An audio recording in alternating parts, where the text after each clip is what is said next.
नमस्कार दोस्तों, आपका अपना चैनल स्टडी पॉइंट में आप सभी का बहुत बहुत स्वागत है। दोस्तों आज के इस वीडियो में हम लोग देखेंगे एनएमडीसी कर्नाटक जीके। तो दोस्तों बेल्लारी जिला का लोकल जीके को देखने वाले हैं जो कि एनएमडीसी एग्जाम्स के लिए काफ़ी इंपॉर्टेंट होने वाले हैं। तो दोस्तों वीडियो को कंप्लीट देखें ताकि आपको एग्जाम्स के पॉइंट ऑफ व्यू से बहुत ही इंपॉर्टेंट होने वाले हैं। तो चलिए दोस्तों वीडियो को शुरू करते हैं। तो दोस्तों क्वेश्चन नंबर 1 है, बेल्लारी जिला भारत के किस राज्य में स्थित है? तो दोस्तों इसका राइट आंसर हो जाएगा option number B, Karnataka. Bellary जिला जो है भारत के कर्नाटक राज्य में स्थित है। ठीक है, अगला प्रश्न देखेंगे, बेल्लारी जिले का क्षेत्रफल कितना है? तो दोस्तों बेल्लारी जिले का क्षेत्रफल कितना है? राइट आंसर हो जाएगा आपका ऑप्शन नंबर बी, 8,447 वर्ग किलोमीटर जो है बेल्लारी जिले का क्षेत्रफल है। अगला प्रश्न देखेंगे, हम्पी स्मारक निम्न में से किस जिले में स्थित है?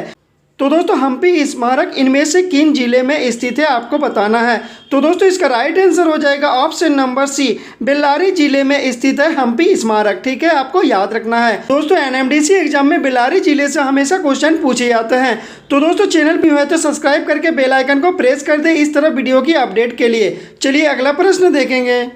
नेक्स्ट क्वेश्चन है हम लोग का, 2020 में बेल्लारी जिले से अलग होकर कौन सा नया जिला बनवाया गया? तो दोस्तों 2020 में बेल्लारी जिले से अलग होकर कौन सा नया जिला बन गया है? तो दोस्तों इसका सही आंसर होगा option number C, Vijayanagar. Vijayanagar जो है बेल्लारी जिले से अलग होकर नया जिला बना है। कब? तो दोस्तों 2020 में। ये भी आपको याद रखना है। चलिए अगला प्रश्न देखेंगे, कर्नाटक राज्य का सबसे बड़ा शहर कौन सा है? आपके पास ऑप्शन है मैसूर, बेंगलुरु, गुलबर्ग या इनमें से कोई नहीं। तो दोस्तों कर्नाटक राज्य का सबसे बड़ा शहर हो जाएगा आपका ऑप्शन नंबर बी जो होगा राइट आंसर हो जाएगा। बेंगलुरु जो है कर्नाटक राज्य का सबसे बड़ा शहर है, आपको याद रखना है। चलिए अगला प्रश्न देखेंगे, कर्नाटक राज्य की लोकसभा में कुल कितने सीटें हैं? तो दोस्तों लोकसभा राज्यसभा की सीटें आपसे एग्जाम में पूछे जाते हैं। तो दोस्तों कर्नाटक राज्य की लोकसभा की सीटें कितनी हैं?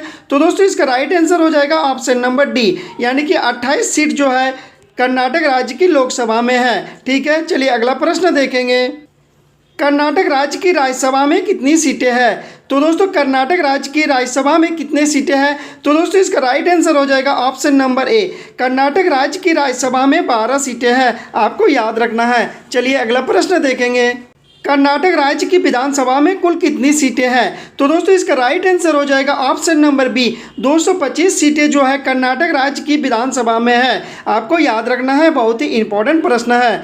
चलिए अगला प्रश्न देखेंगे, कर्नाटक राज्य की विधान परिषद में कुल कितने सीटें हैं? तो दोस्तों कर्नाटक राज्य की विधान परिषद में कुल 75 सीटें हैं। 75 सीटें जो है ये कर्नाटक राज्य की विधानसभा परिषद की सीटें हैं। ठीक है, चलिए अगला प्रश्न देखेंगे, कर्नाटक भारत के कितने राज्य के साथ जुड़ा हुआ है? बहुत ही इंपॉर्टेंट प्रश्न है दोस्तों। कर्नाटक जो है भारत के कितने राज्यों के साथ जुड़ा हुआ है? तो दोस्तों इसका राइट आंसर हो जाएगा ऑप्शन नंबर डी, 6 राज्यों के साथ जुड़ा हुआ है कर्नाटक राज्य। ठीक है, चलिए अगला प्रश्न देखेंगे। दोस्तों अगला प्रश्न है हम लोग का, कर्नाटक की सबसे ऊंची पर्वत चोटी कौन सी है?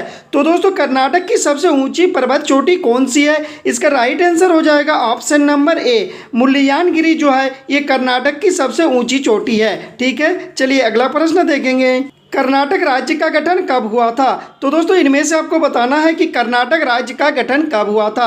तो दोस्तों इसका राइट आंसर हो जाएगा ऑप्शन नंबर बी, 1 नवंबर 1956 को कर्नाटक राज्य का गठन हुआ था, आपको याद रखना है। चलिए अगला प्रश्न है, कर्नाटक राज्य का सबसे बड़ा जिला कौन सा है? तो दोस्तों कर्नाटक राज्य का सबसे बड़ा शहर पूछा था तो इसका आंसर हो गया था बेंगलुरु। अगर आपसे पूछेगा कि कर्नाटक राज्य का सबसे बड़ा जिला कौन सा है तो दोस्तों इसका राइट आंसर हो जाएगा ऑप्शन नंबर ए, बेलगाम। बेलगाम जो है कर्नाटक राज्य का सबसे बड़ा जिला है। ठीक है, आपको याद रखना है। चलिए अगला प्रश्न देखेंगे। अगला प्रश्न है हम लोग का कि कर्नाटक का सबसे छोटा जिला कौन सा है? तो दोस्तों कर्नाटक का सबसे छोटा जिला कौन सा है? इसका राइट आंसर हो जाएगा option number B, Kodagu. Kodagu जो है ये कर्नाटक का सबसे छोटा जिला है, आपको याद रखना है। चलिए अगला प्रश्न देखेंगे, कर्नाटक भारत के किस राज्य से सीमा साझा नहीं करता है? तो दोस्तों यह कनाडा टाइप हो गया है, गलती से यहाँ पे आप कर्नाटक कर लीजिएगा। ठीक है, आपसे पूछा है कि कर्नाटक जो है भारत के किस राज्य से सीमा साझा नहीं करता है। तो दोस्तों इसका राइट आंसर हो जाएगा ऑप्शन नंबर सी, पश्चिम बंगाल। पश्चिम बंगाल से जो है कर्नाटक अपना सीमा साझा नहीं करते हैं, यानी कि ऑप्शन नंबर सी जो होगा सही हो जाएगा। अगला प्रश्न देखेंगे, कर्नाटक राज्य में ब्रह्मगिरी चोटी से कौन सी नदी निकलती है। तो दोस्तों कर्नाटक राज्य में ब्रह्मगिरी चोटी से कौन सी नदी निकलती है। तो दोस्तों इसका राइट आंसर हो जाएगा ऑप्शन नंबर बी, कावेरी नदी। कावेरी नदी कहाँ से निकलती है। तो दोस्तों कर्नाटक राज्य में ब्रह्मगिरी चोटी से। ठीक है, चलिए अगला प्रश्न है, नीलगिरी पर्वत का विस्तार भारत के किस राज्य में नहीं है। तो दोस्तों नीलगिरी पर्वत का विस्तार भारत के किस राज्य में नहीं है। तो दोस्तों इसका राइट आंसर हो जाएगा option number C, Telangana. Telangana में जो है नीलगिरी पर्वत का विस्तार नहीं है। कर्नाटक, तमिलनाडु और केरल में जो है नीलगिरी पर्वत का विस्तार है, आपको याद रखना है। चलिए अगला प्रश्न देखेंगे, निम्नलिखित में से कौन से कर्नाटक राज्य की सबसे बड़ी नदी है। तो दोस्तों इनमें से आपको बताना है कि कर्नाटक राज्य की सबसे बड़ी नदी कौन सी है। आपके पास ऑप्शन है कृष्णा, कावेरी, तुंगभद्रा या तुंगा। तो दोस्तों कर्नाटक राज्य की सबसे बड़ी नदी है, आपका राइट आंसर हो जाएगा ऑप्शन नंबर ए, कृष्णा नदी जो है ये कर्नाटक राज्य की सबसे बड़ी नदी है, आपको याद रखना है। चलिए अगला प्रश्न देखते हैं, बांदीपुर राष्ट्रीय उद्यान भारत के किस राज्य में स्थित है। बहुत ही इंपॉर्टेंट प्रश्न है दोस्तों, एग्जाम में हमेशा पूछे जाते हैं। तो दोस्तों बांदीपुर राष्ट्रीय उद्यान भारत के किस राज्य में स्थित है। इसका राइट आंसर हो जाएगा ऑप्शन नंबर सी, कर्नाटक राज्य में स्थित है बांदीपुर राष्ट्रीय उद्यान। ठीक है, अगला प्रश्न देखेंगे, कर्नाटक की राज्य भाषा क्या है। तो दोस्तों आपके पास ऑप्शन है कन्नड़, मराठी, हिंदी या मलयालम। तो दोस्तों कर्नाटक की राज्य भाषा क्या है। तो दोस्तों इसका राइट आंसर हो जाएगा option number A, Kannada. Kannada जो है कर्नाटक की राज्य भाषा है, आपको याद रखना है। तो दोस्तों आज भर इतना ही, और इसी तरह वीडियो की अपडेट के लिए अगर आप चैनल को सब्सक्राइब नहीं किए हैं तो चैनल को सब्सक्राइब करके बेल आइकन को प्रेस कर दे। Thanks for watching.